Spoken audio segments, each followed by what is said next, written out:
আজকে রান্না করছি চিকেন। তো সোনামা কদিন ধরেই বলছে চিকেন করো চিকেন করো, করি মাঝে মধ্যেই। তো ও একটু চিকেন খেতে ভালোবাসে, মাছ তেমন একটা খেতে চায় না। তো তার জন্য মেয়ের জন্য একটু চিকেন ঘন ঘনই করা হয়। আর আজকে আমি দেখো বাইরে রান্না করতে বসে পড়েছি। আসলে বরের একটু গ্যাস বাঁচাচ্ছি এই আর কি। তো দেখো প্রথমে আমি আলুগুলোকে ভালো করে ভেজে নিচ্ছি, কী হবে। তারপরে আমি দেখো এখানে আমি করে রেখেছি, সব রেডি করে রেখেছি, টমেটো, পেঁয়াজ, মশলা, চিকেন ধুয়ে রেখেছি। আর এখানে ফোড়ন দেবো গরম মশলা, সেটাও রেডি করা আছে। তো প্রথমে তেলের ওপরে আমি গরম মশলা, জিরে, ফোড়ন দিয়ে দিলাম। তো তারপরে পেঁয়াজটাকে আগে ভেজে নেব। পেঁয়াজটা মধ্যে একটু নুন দিয়ে দিলাম যাতে পেঁয়াজটা তাড়াতাড়ি ভাজা ভাজা হয়ে যায়। আর কিছুক্ষণ ভালো করে পেঁয়াজটাকে আগে কষিয়ে নিচ্ছি। আর এদিকে দেখো সোনামা আমার পাশে পড়তে বসেছে, দেখেছো। আসলে কি বলো তো, ও আজকে ঘুম থেকে দেরি করে উঠেছে, তো তার জন্য ওকে শাস্তি দেওয়া হয়েছে, তুই পড়বি। শাস্তি না, মানে ও নিজে থেকেই পড়ছে, আমি ওকে বলিও নি। তো ও দেখলাম খাতা নিয়ে আমার পাশে চলে এসেছে লিখতে। আমি ভাবলাম তাহলে আমি রান্না করি, ও লিখে নিক।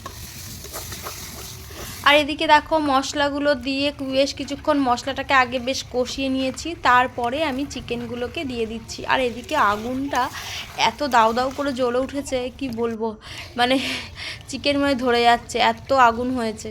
তবু একটা কাঠ বের করে দিয়েছি, এত বেশি আগুন হয়ে গেছে বলে। বেশি আগুন হলে কি বলতো আবার লেগে যাওয়ার সম্ভাবনা থাকে কড়াইতে। তো তার জন্য আস্তে আস্তে জাল দিয়ে রান্না হলে ভালো হয়।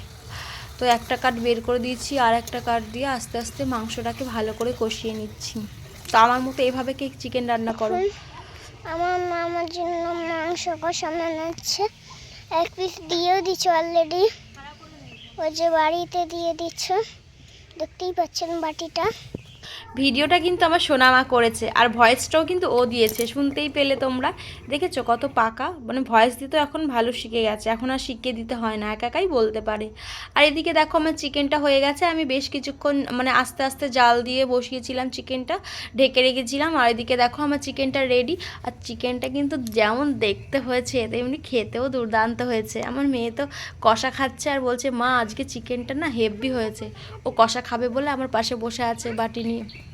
তো এক পিস কষা দিলাম, ওকে খেলো। আর সত্যি আজকে চিকেনটা দারুণ হয়েছে, দেখে বোঝাই যাচ্ছে। আর তোমরা এভাবে চিকেন রান্না করো না কিভাবে করো আমাকে একটু জানিও। ভালো লাগলে লাইক, কমেন্ট, শেয়ার করো।